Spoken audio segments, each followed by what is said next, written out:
Ladies and gentlemen, welcome to another video. In this video, we're going to be talking about how to fix TikTok black screen on iPhone. So let's get straight into the video.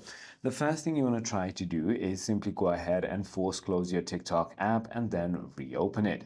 It should go ahead and fix the problem. If it still doesn't, then what you want to do is simply go ahead and tap on your profile icon on the bottom right of your screen. Well, if it still doesn't work, then what you want to do is simply go ahead and check if there are any updates. Simply tap on App Store and then simply go ahead and search for TikTok. Once you've done that, click on the application, and if there are any updates available, there's going to be a blue update button where the open button is. If none of those work, then you have no other options but to uninstall and then reinstall your application. You can also clear your cache by tapping on clear cache right over here, and it might just work for you. I hope this video clarified everything for you. If you have further more queries, feel free to comment down below, and I'll see you on the next one.